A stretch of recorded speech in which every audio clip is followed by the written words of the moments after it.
Just to introduce to our viewers, you are a member of the Ukrainian Parliament and the former president of the Odessa Regional Council. This morning you attended a breakfast at our BNF summit, which was entitled Ukrainian Perspectives on Energy Security and Investment. So can you give me a little bit of insights on what those discussions were about and what the current status of energy security is in Ukraine? First of all, I would like to thank Bloomberg for a great opportunity to promote Ukraine here and to speak about Ukrainian potential, and to TU Canada, which were hosting this event this morning, and which was really important for us to give information to possible investors about Ukrainian perspectives and potential in this area. Certainly, future energy and renewables is a future for the whole world, and Ukraine should be in this trend, and we are. According to our program, till 2020, 11% of energy balance of Ukraine should be produced in renewables. Today it's only 2%, so we have a big way to go. And my native region, Odessa region, is the leader in Ukraine because more than 40% of solar energy capacity is located in our region. And it's quite clear because we are in the southern part of Ukraine, more sun, but also there are other things why our region is so attractive, because we have a border with the European Union, we have very good infrastructure. For example, ports of Big Odessa, they give 2/3 of Ukrainian maritime cargo turnover, and we have a high educated population, universities in energy sector inside the city, so we can train the specialists on very high level. That's why our region is really attractive, but we want more. We want more companies, we want more investors, so that was what we are speaking today in the morning during this event.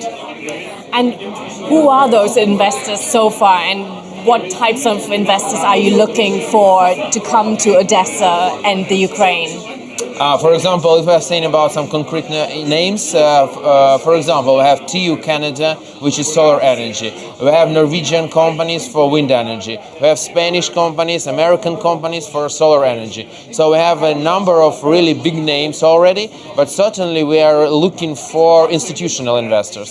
So we hope that the next step will be institutional investors who can invest billions of dollars. For example, Japanese fund which has $8.1 billion, Canada fund which has $3.1 billion, possible investments in renewables. So we want to attract them, and we want to use the experience of pioneers, those who were the first to enter Ukraine, to show that our country had changed dramatically, is changing dramatically during last 4 years, because there is attraction in investors like it was 10 years ago, 5 years ago, that you call Ukraine, it's a war, it's a corruption, some things that, which are not very attractive for people.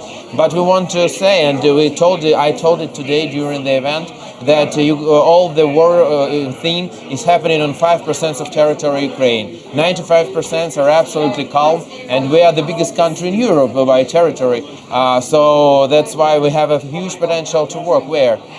Then when we're speaking about corruption and doing business environment, Ukraine during last 4 years, 5 years, we jumped from 130 something positions in doing business index rating to 70 position number 70. So it's jumped really plus 60 positions during several years, and we are keeping moving. So that's why investors can come to us. Also important question that investors were asking us, next year we'll have elections in Ukraine, and they are worrying about and have concerns about maybe the politics will change. And now, because Ukraine has very attractive green feed-in tariffs, and maybe this will be changed because of the change of the government. And it was very important for them to hear from us that in Ukraine it is adopted on the level of law, so government cannot change it. So it's almost something which Moses took from the mountain. It cannot be changed, and it was very important for them to hear it because it's really sustainable. They can make business plan, financial plans, and be sure that this thing will not change. That's also one point that we were discussing. Also, I just want to add that this year, in Ukraine, our parliament, we adopted new privatization law, because before it was like in Ukraine a little bit like not like privatization, but like pocketization, when bureaucrats and corrupted bureaucrats were using this procedure just to give their property or to those they want to give to. And now we have a really new law where all privatization is can be done only in two ways. First, small privatization on open, transparent online auctions and no other way. And big privatization, which is happening with the big investment banks like Citibank, like USB. So, I mean, really big world players like advisors. They are preparing these objects to privatization, and then they're looking forward and supervising the whole process. That was also important for investors to hear. So a part of the discussion was also about security, right? And you just mentioned the upcoming election. What are, quite frankly speaking, what are some obstacles and challenges for investors investing in renewables in Ukraine and Odessa? And how will this election change potentially those obstacles? Will it make it worse? Yeah, there are obstacles like always, but they are not specific for renewables. They are like general obstacles for China in the country, because we still need a lot to do with our juridical system. We also need to improve our business environment further, because position number 70 is certainly much better than 130 something, but it's not number 2 or number 5. And we want to be in the first 10 or 20 countries in the world, because we need investments much more than many other countries, because we really are undeveloped in many things. So that's why we have a big way forward, and we have a lot to do. That are the biggest obstacles today, but we see the interest. We see that the positive experience from the first investors, it's really, advertising, the best advertising for our country. That's why we said that we will do everything possible, and me personally, for investors coming in Ukraine, that they will feel themselves like at home in our country and in my region, in Odessa region. By the way, Odessa region is the biggest in Ukraine, and we often speak about the southern part of our region, and it's clear why, especially when we're speaking about renewables. But the northern part, in many things, is even more interesting. Why? Because solar energy is great, but let us remember that Ukraine is number 1 in export of sunflower seeds and oil, number 3 in barley, number 4 or 5 in corn and wheat. And what does it mean? It means that Ukraine has huge potential in biogas industry, and that is very important especially for northern part of Odessa region, and like cities like Podolsk, Balta, which are really important, and we can develop business there. So we were inviting businessmen, and to conclude, I can say that when we were speaking with the investors, I told them that we came from east, and when you are looking from London to east, please remember and see the difference, that unlike our neighbors, which are coming here to look for the famous cathedral in Salisbury, we are coming here to look for our friends and partners to develop our country and do it mutually beneficial. And Alex, on the one hand, you have renewables. On the other hand, you mentioned at the moment it's a 2% share. The rest of energy generation comes from coal, nuclear. What are the plans in Ukraine in terms of phasing out coal, or what's the long-term plan there that might make investors more confident about investing in renewables? Yeah, first of all, about coal, today Dan Bilek, who is head of Ukraine Invest, he told that coal will never make any country great again. Yes, and we should remember this. But still, there is coal, certainly.